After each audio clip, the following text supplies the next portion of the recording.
Shane McMahon's return to WWE ahead of WrestleMania 32 was an unexpected shot in the arm, boosting ticket sales and interest levels ahead of a pay-per-view that was really struggling beforehand. And even though his lockbox storyline was never actually resolved, Shane and the other people on this list probably should have called it quits after the showcase of the Immortals. Hi everybody, I'm Andy from What Culture Wrestling, and here are 10 WWE legends who should have retired at WrestleMania. Number 10, Shane McMahon, WrestleMania 32. WWE's king of heavy sweat and potato punches faced The Undertaker at Mania 32. Inside the lockbox he introduced before the show was something that would have exposed all of Vince McMahon's secrets, which takes on an entirely different tone in today's context. Nonetheless, Shane was out to take control of Monday Night Raw. Terrified of whatever was in the box, spoiler, it wasn't Brad Pitt's wife's head, Vince invoked Teddy Long to put his own son one-on-one with The Undertaker. Inside Hell in a Cell, the match wasn't good, but Shane flinging himself from the top of the cell made for one hell of a memorable visual. Nonetheless, it was a chance for him to go out on something resembling the top at least, having genuinely helped WWE's WrestleMania business, but take that chance, he did not. Number 9, KANE and the New Age Outlaws, WrestleMania 30. The Shield faced a gang of old fogies in KANE, Road Dogg and Billy Gunn at Mania 30, beating them in about the same time it takes to brew a cup of tea. It was a welcome one-sided shellacking of a gang of old geezers that probably should have served as a way to put them out to pasture for good. Now, in fairness, Billy has since gone to AEW and been a hell of a lot of fun, but KANE has had more unwanted comebacks than a chronic acid reflux condition, and Road Dogg, well, Road Dogg is still Road Dogg. Number 8, Mick Foley, WrestleMania 22. There's a different tone to this entry because Edge vs Mick Foley from WrestleMania 22 is an absolute ripper. Late in his career, Mick was still a fantastic guy at putting younger talent over in these crazy, out-of-control hardcore brawls. And just like he'd done for Randy Orton previously, Mick dragged his beaten-up body through hell just to get Edge over the top. It was a real late career high, and to be fair, had Mick retired at Mania, we wouldn't have gotten the frankly demented six-person tag between himself, Edge and Lita, and Tommy Dreamer, Terry Funk and Beulah at One Night Stand 2006. Still, we got a whole-ass TNA run from Mick after this, which yielded some good stuff here and there, but should probably be scrubbed from memory for the stinking Abyss feud alone. Nothing but love and respect for Mick, but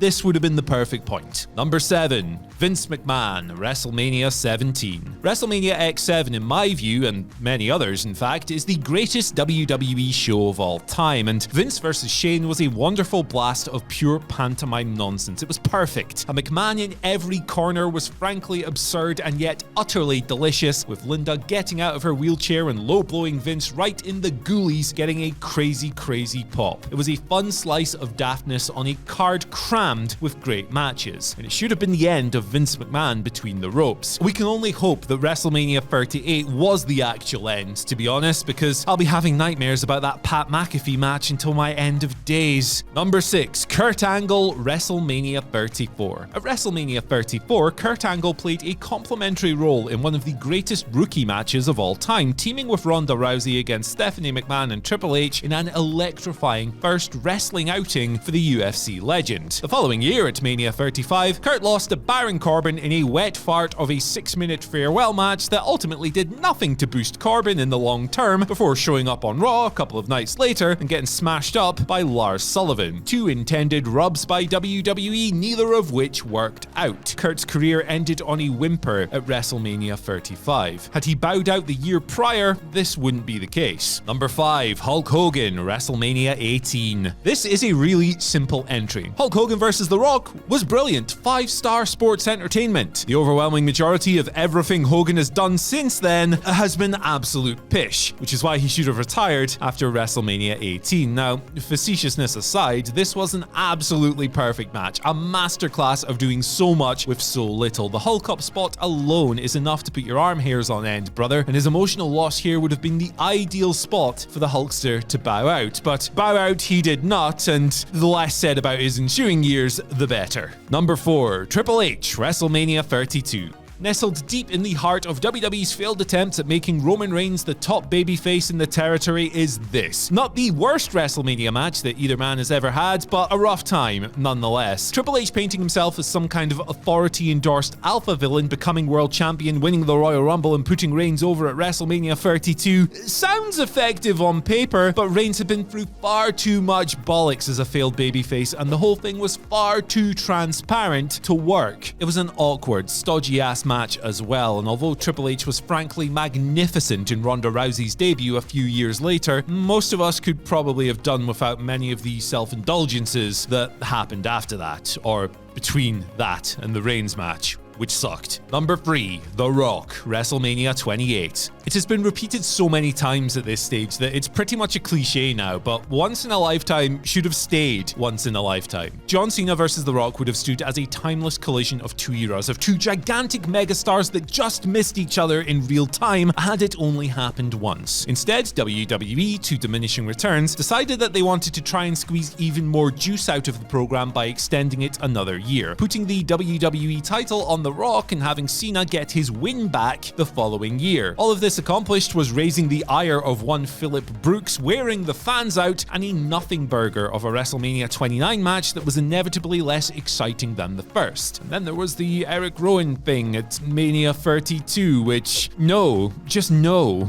Number 2, Goldberg, WrestleMania 33. Goldberg had a perfect WrestleMania 33 Monster Mash with Brock Lesnar. I have watched that match so many times over and over and over. It is genuinely great, and that first run, post-comeback, was a credit to Bill and his legacy. But let's take a quick look at all the things that have happened since then. The Super Showdown match that almost killed The Undertaker, a staggering burial of The Fiend, somehow a Universal title reign, Braun Strowman's coronation in an empty performance center, needless title shots against Drew McIntyre, Bobby Lashley, and Roman Reigns, and somehow beating Bobby Lashley in Saudi Arabia. Are you guys crying, thinking about potentially losing all those from memory? Are you really upset about maybe those things never happening? Because I'm not.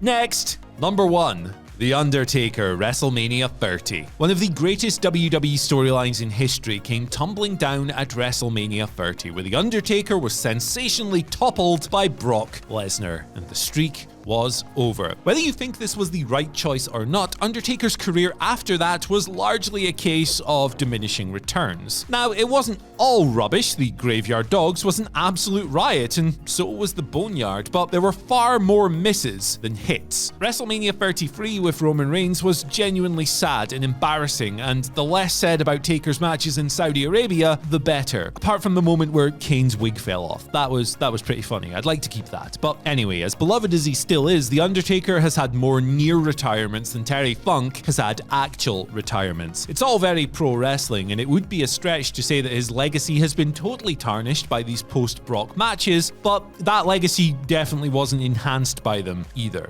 Anyway guys, that's our list. So what other WWE legends that should have called it quits at WrestleMania can you guys think of? Let us know down in the comments section below. After that, don't forget to like, share, subscribe, and ring the bell for notifications. Then you can follow us on Twitter at WhatCultureWWE and myself at Andy H. Murray. The H stands for Happenstance, the Fozzy album. It's great, honestly. Bye.